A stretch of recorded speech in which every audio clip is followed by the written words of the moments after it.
Halo semua, pada Latsar CPNS kali ini saya akan menyampaikan materi tentang aku, Smart ASN, dan bidang instansiku. Ini adalah materi agenda 3. Selamat menyaksikan. Ini adalah profil singkatku.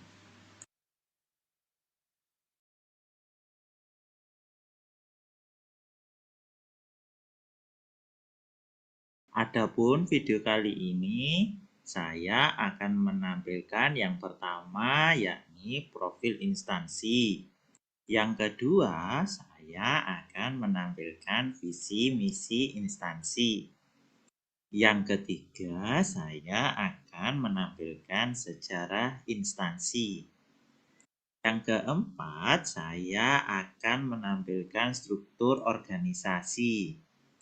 Dan yang kelima, saya akan menampilkan layanan organisasi. Dan yang terakhir yakni penerapan Smart ASN dalam tugas. Berikut adalah profil instansi secara detail. Fakultas Teknik UNY memiliki 21 program studi dan 1 program profesi, dengan rincian 9 program studi dengan latar belakang pendidikan teknik, yakni 1. Pendidikan Teknik Elektro, 2. Pendidikan Teknik Mekatronika, 3. Pendidikan Teknik Elektronika, 4. Pendidikan Teknik Informatika, 5. Pendidikan Teknik Mesin, 6. Pendidikan Teknik Otomotif, 7. Pendidikan Teknik Sipil dan Perencanaan, 8. Pendidikan Teknik Boga, 9. Pendidikan Teknik Busana. 4 program studi berlatar belakang teknik murni, yaitu 1. Teknik Manufaktur, 2. Teknik Sipil, 3. Teknik Elektro, 4. Teknologi Informasi. 8 program studi D4 Teknik, yakni 1. Teknik Elektro, 2. Teknik Elektronika, 3. Teknik Mesin, 4. Teknik Otomotif, 5. Teknik Sipil, 6. Teknik Boga, 7. Teknik Busana, 8. Tata Rias dan Kecantikan, serta program studi profesi insinyur. Berikut adalah visi instansi secara detail. Ini merupakan detail visi instansi. Berikut adalah misi instansi secara detail. Ini merupakan detail misi instansi.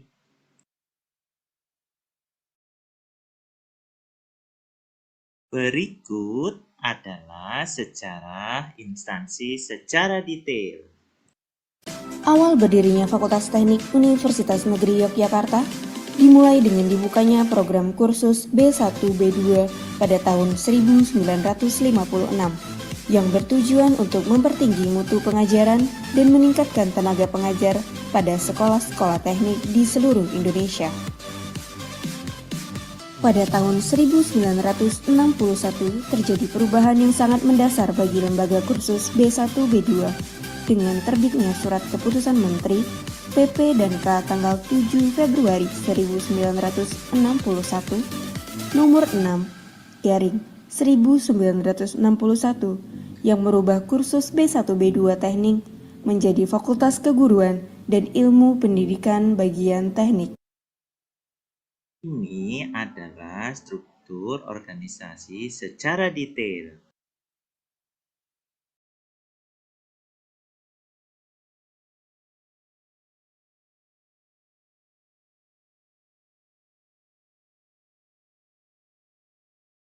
Ini merupakan layanan organisasi secara detail. Layanan organisasi yang pertama yakni pendidikan atau pengajaran. Layanan organisasi yang kedua yakni penelitian. Dan layanan organisasi yang ketiga atau yang terakhir adalah pengabdian pada masyarakat.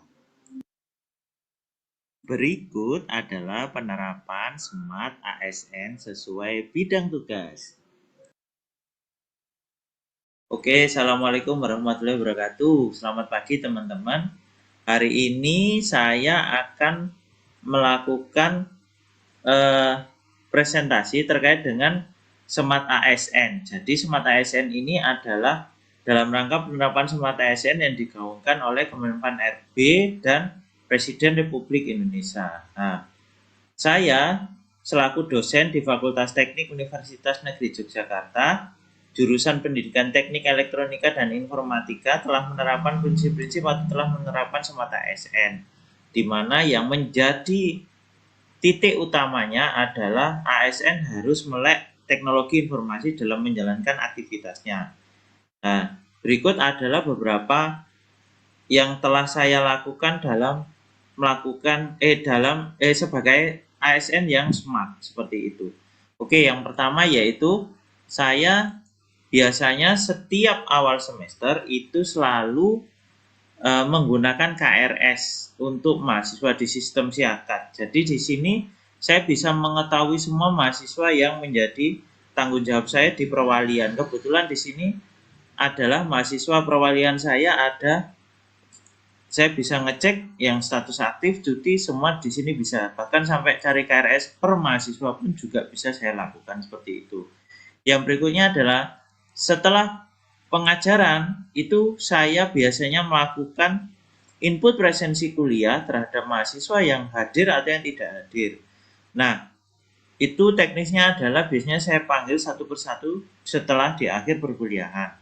Kebetulan yang untuk semester ini ada sekitar 8 mata kuliah yang dibebankan kepada saya.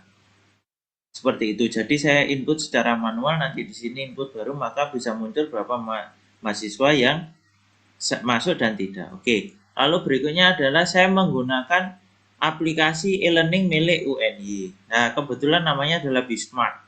Nah, dari aplikasi ini itu saya biasanya melakukan beberapa aktivitas. Salah satunya adalah setelah perkuliahan kadangkala di sini saya inputkan untuk pertemuan yang menggunakan Zoom. Kenapa? Karena ada beberapa mahasiswa yang kadangkala tidak bisa hadir karena sedang ada kendala seperti itu. Nah, lalu berikutnya kadangkala saya juga menempelkan materi dan menempelkan aplikasi yang saya gunakan di perkuliahan seperti itu. Bahkan link Zoom pun juga saya inputkan.